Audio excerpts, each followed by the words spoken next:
This is my analysis for the short film called A Social Life. It's generally about social media depression, and it's an award winning short film.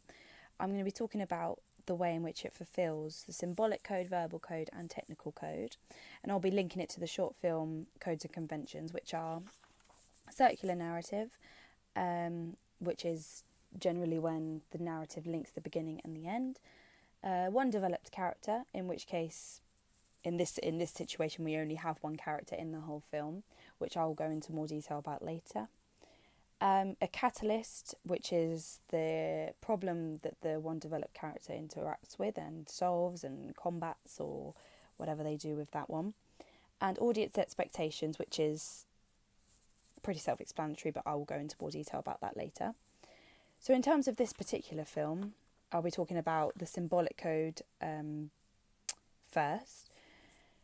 In the film, most of the symbols are relating to social media and the way it affects your lives essentially. And the reason why I'm doing this particular film as well is because it was a little bit of an inspiration for my short film, which I'm going to be making.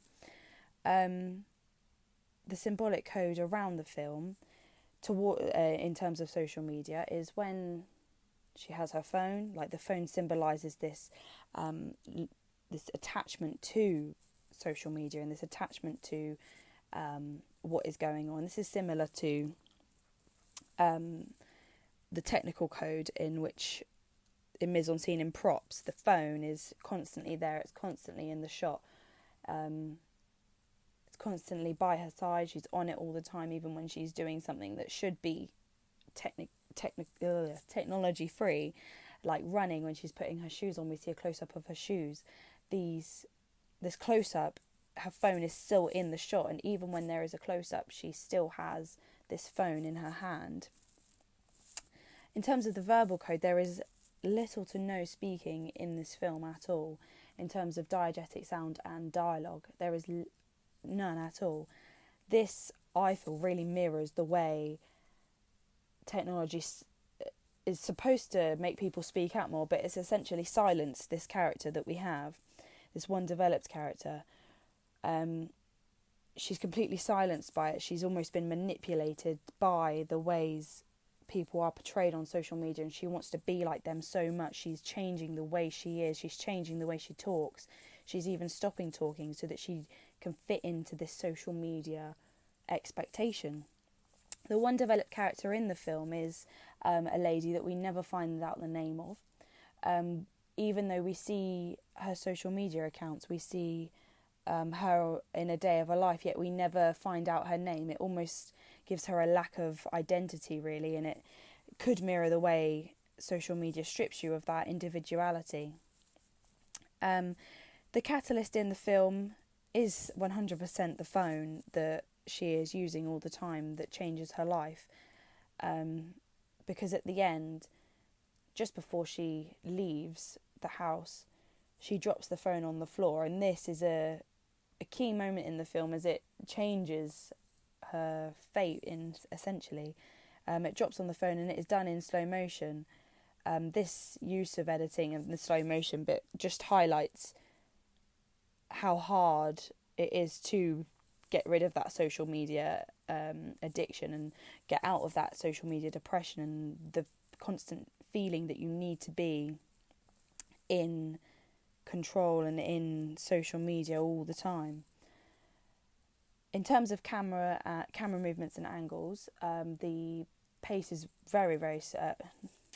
In terms of camera movements and angles, we have a lot of close-ups again on her face, on her phone. We have next to her, as she's reading her phone, we see everything that she's scrolling through.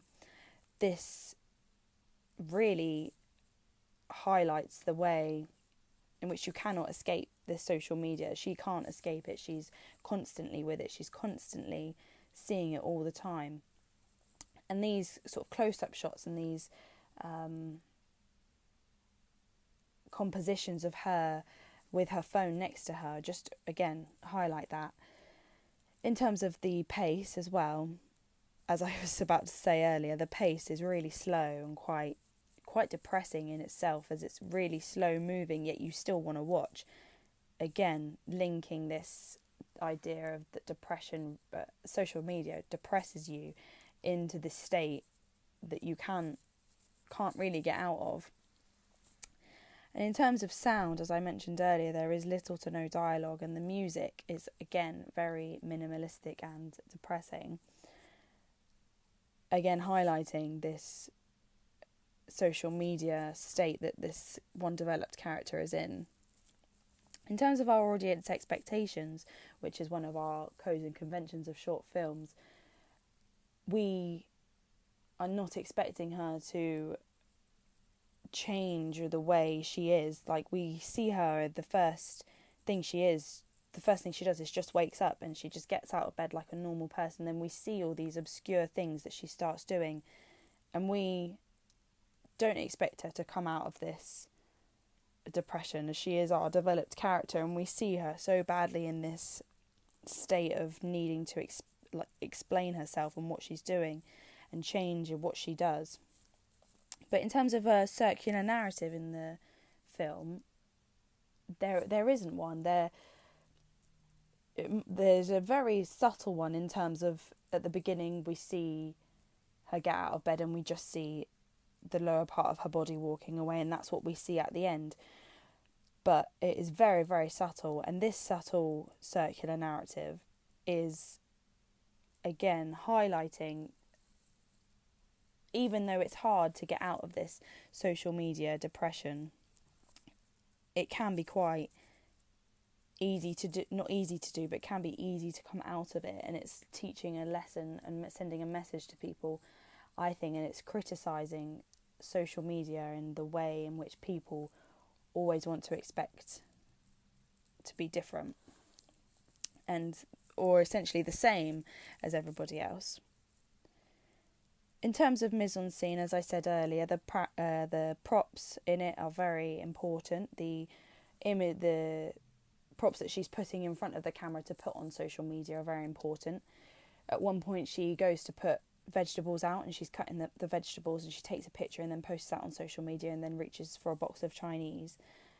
This contrast in food, even in terms of the props as well, just highlights again the impact that social media is having and this message that the filmmaker is trying to get across.